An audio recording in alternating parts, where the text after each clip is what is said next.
decked out today, Well, it's always a pleasure. I got a question to start off with. Somebody asked me if I was nervous. Is there anybody in here I need to be scared of? I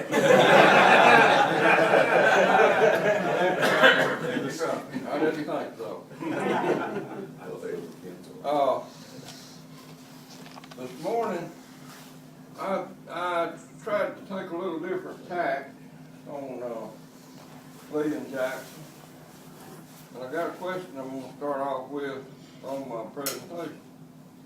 Where did they learn how to fight? Mexican War. Yes. Y'all not excused now because you're right, but you're not excused.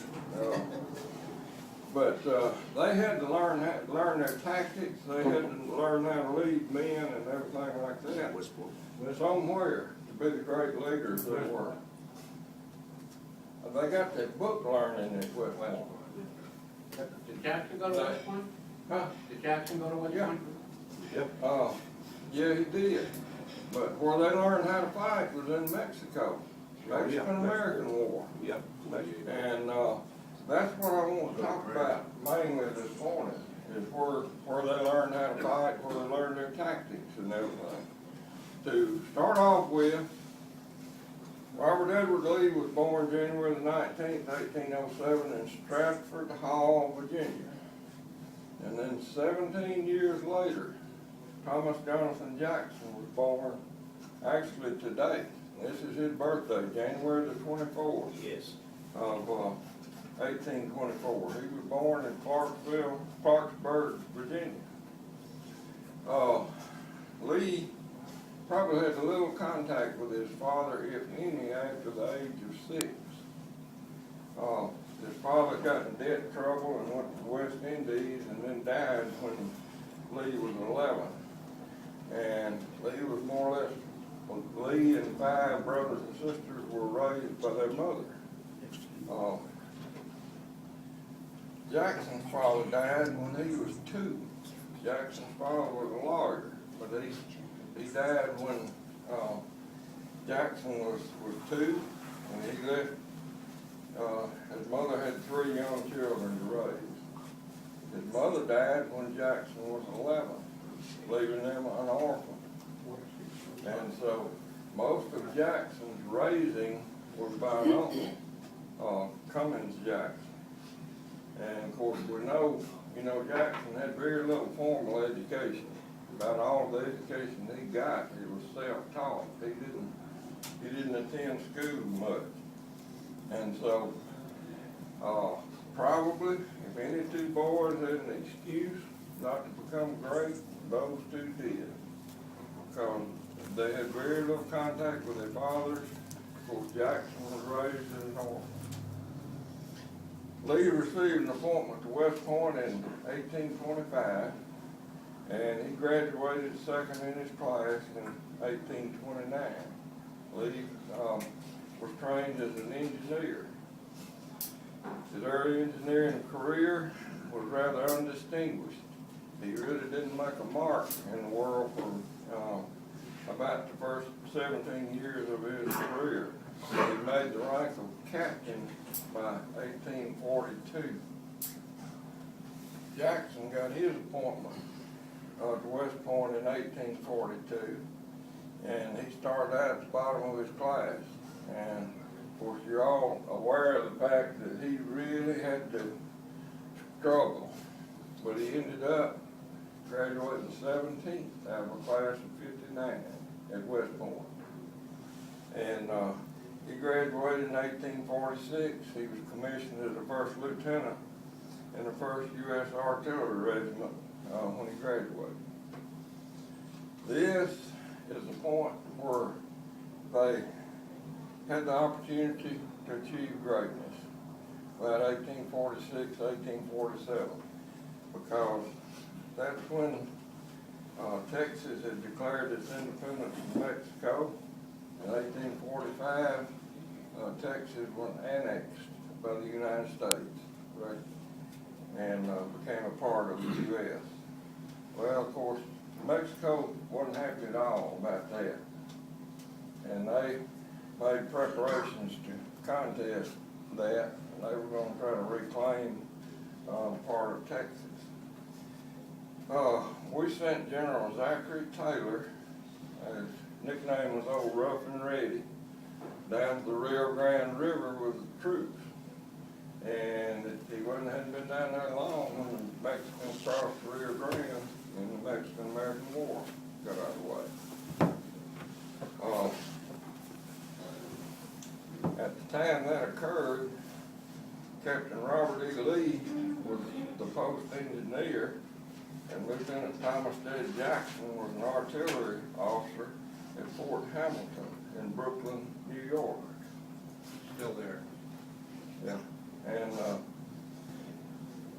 when they made the decision to make the Mexican War a two-front war, then Jackson and Lee got called in and were put under the command of General Winfield Scott, and he had a nickname, Old Fuss and Feathers. But Taylor and Scott were probably our two premier experienced Army officers at that time. General Scott won his fame in the War of 1812, and he was kind of the mentor to Jackson and Lee when they went into the Mexican War. Captain Lee was assigned as Scott's engineer and aide-de-camp, and Lieutenant Jackson was an officer in the artillery that went to Mexico. Now, there were two main fronts in the Mexican War, and I'll pass this around in case you can't see it. What we're going to be talking about, Zachary Taylor made an invasion of Mexico from the north. His was the first campaign, and they were moving south into Mexico from the Rio Grande. General Winfield Scott made an invasion at Veracruz and went overland to Mexico City. And we're going to look at General Scott's campaign primarily. I'll pass this around where y'all can see it better. Now, in addition to Lee and Jackson, there were some other names you might recognize that were in Scott's army. People like George Meade, Ulysses S. Grant, James Longstreet, P.T.G. Beauregard, James E. Johnson, John B. Magruder, Kirby Smith, Gideon Phillips, and one James Shields. He holds the distinction of being the only Union officer to inflict a tactical defeat on Stonewall Jackson.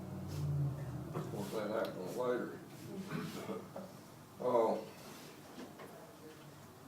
General Scott, when he made his invasion or amphibious landing, as we call it, in Veracruz, that was the first major amphibious landing that the United States had ever made. General Scott went in at Veracruz with 12,000 troops. Came in from the Gulf of Mexico. Veracruz was considered the most fortified city in the Western Hemisphere. It was a walled city and probably considered the most difficult to defeat. And that's the first point that Scott chose to attack. It was defended by 4,390 Mexicans, and so Scott put Veracruz under siege. Captains Robert E. Lee, Joseph Johnson, and a lieutenant by the name of George McClellan were the ones that positioned the artillery for that siege. After a 12-day bombardment, the city was surrendered. U.S. casualties were 13 killed, 54 wounded, and Mexican casualties were between 350 and 400 when Veracruz fell. Shortly after that, as Scott began moving inland, they had a yellow fever epidemic that he lost about a third of his effective force. He was down from 12,000 to 8,500. And they ran into 12,000 Mexicans at Cerro Gordo. And this was a position where Santa Ana had set up along a main road, and it had high hills on either side of this road that he thought protected his flank. Well, Scott ordered a Lieutenant P.T.G. Beauregard and a Captain Robert E. Lee to do some reconnaissance. They found routes through the areas that Mexicans thought was impenetrable, made flank attacks, and took Cerro Gordo. U.S. casualties, 63 killed, 367 wounded, and the Mexicans had 436 killed, 764 wounded, and 3,000 captured. From there, Scott moved to Pueblo, which was the second largest city in Mexico, and they surrendered without a fight. They had heard what was coming. When they reached now I'm not covering every single battle, but these were some of the major ones that I found. There were a lot of smaller battles and everything. When they arrived in the vicinity of Mexico City, they had to fight a series of battles around Mexico City. The first one was the Battle of Contreras. And Contreras was defended by 7,000 Mexicans who had set up a position on the edge of a lava field called a Pedregal. Now this lava field, Mexicans considered it impenetrable. They didn't think any army could get through it. It was so rough and everything. Well, newly promoted Major Robert E. Lee was assigned to scout the area. He found routes through this Pedregal that they could use, and rather than making a frontal assault on the Mexicans at that point, the Americans attacked from three different sides through territory that the Mexicans thought they couldn't get through. The Mexican army collapsed in 17 minutes into that battle, primarily due to the reconnaissance of Robert E. Lee finding those routes. They didn't have to make a frontal assault. Santa Anna retreated with his forces to the convent at Churubusco. He had 3,800 Mexicans, and we had 8,497 Americans facing him at this convent. And this convent was another stone wall structure that they faced. Scott's artillery breached the stone walls of the convent, and American troops entered the convent. Mexicans lost 263 killed, 460 wounded, and 1,831 captured. American losses were 133 killed, 835 wounded. The next fight they had was at Molino del Rey. This Molino del Rey was a group of stone buildings where there had been a flour mill, a gunpowder mill, and there was rumors that there was a cannon foundry there. I think they found out later that it wasn't, but supposedly the Mexicans were collecting church bells and melting them down and making cannons out of them at that site. But they used artillery to reduce the buildings so Americans could attack.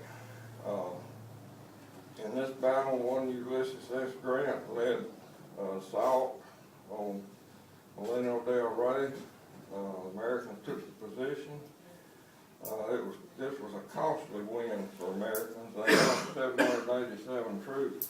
They also lost several of the senior officers in this attack. Mexican casualties was about 750 with 852 captured. Final obstacle that they faced was Chapultepec Castle. This was a fortified castle on a 200-foot high hill. This outside of Mexico City.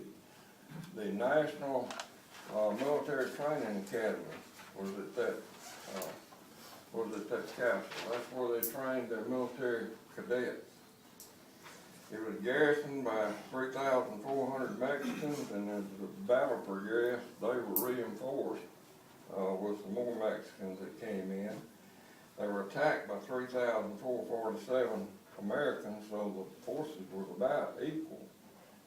And we were using about an equal number of attackers attacking a fortified position there. But the attack was planned by Major Robert E. Lee and Captain P.T.G. Beauregard that planned the attack on that point. After a day-long artillery barrage, the next morning they made an assault and took the position. There was a young lieutenant that was the first American over the wall at that point, George Pickett. You may recognize that name. Mexicans were forced to abandon the castle. American casualties were 833. Mexicans killed and wounded were 3,000, and about 823 captured. This put General Scott's forces at the gates of Mexico City. Mexico surrendered. They executed the Treaty of Guadalupe Hidalgo on February the 2nd, 1848, and this ended the Mexican-American War. During that war, Captain Robert E. Lee received brevet promotions to major, lieutenant colonel, and colonel. But of course, he kept his regular Army rank through the S of captain, and he rose above that in 1855 when he went with the cavalry. He was recognized for his personal reconnaissance, his ability of finding routes of attack the Mexicans had not defended because they thought they were impassable. And that carried over into something that was one of his main quotes through the War for Southern Independence. He's often recorded as always looking for ways to get at those people over there. And that's where he learned it was in Mexico. He's always trying to find out how to get at the Union troops. Of his service in Mexico, General Scott declared him to be the very best soldier that I ever saw in the field. You couldn't pay anybody a higher compliment. But General Scott did later on. He offered Lee command of the defense of Washington on April 18, 1861. And 2 days later, Lee resigned from the Union Army and offered his services to the state of Virginia. Second Lieutenant Thomas J. Jackson. He earned brevet promotions to the rank of major, and he was promoted to a regular Army rank of first lieutenant during that war. He's not mentioned a lot. I couldn't find many mentions of him in the records on that war, but we have to assume that he did some great things in that war too, even though he was more or less a junior officer. But these promotions that he earned, the importance of artillery in these battles that he was fully involved with, every battle was hinged on artillery reducing those fortified buildings and structures. The captain that was over him wrote of Lieutenant Jackson, his devotion, industrial talent, and gallantry are the highest qualities of a soldier, then he is entitled to the distinction which their possession confers, what his superior officer said. And it was in Mexico that Jackson first became interested in religion. That's when, up until that point, he had really not shown an interest in the personal religion, but he first picked up that interest, and of course we know how religious he was in the War for Southern Independence. Lee and Jackson both came out of Mexico as heroes and experienced soldiers. There were some other men that came out of that war with distinction. And this is not all of them by any means. I'm gonna just mention some that I ran across. Jefferson Davis was down there. Albert Sidney Johnson was down there. George Pickett, Daniel H. Hill, Braxton Bragg, Joe Hooker, George Thomas, Ambrose Burnside, William T. Sherman, Erwin McDowell. These and other well-known soldiers from the War of Southern Independence gained their battlefield knowledge and experience in Mexico. They were all down there together, fighting on the same side. And they were trained under America's two top generals at that time, Zachary Taylor, Winfield Scott. They were the best that we had, and they learned their tactics from these two men. I wrote the statement in here, you really can't know Lee, Jackson, and these others without studying their experience 13 years earlier in the Mexican-American War. That's where you really learn to understand these Union and Southern generals in the Civil War. You got to look at the Mexican War. What were some of the lessons they learned? Number one, audacity. Mexican War was fought far from home, far from supply lines, and against overwhelming numbers. That took audacity. Lee and Jackson demonstrated this same characteristic in a lot of their battles. They learned delegating responsibility.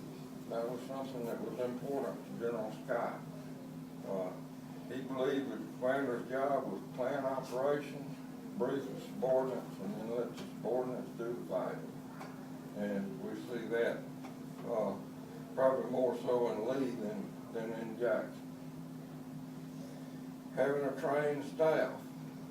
Following the example of General Scott, Lee and Jackson put a high priority on building and maintaining competent staffs that they could depend on during the war.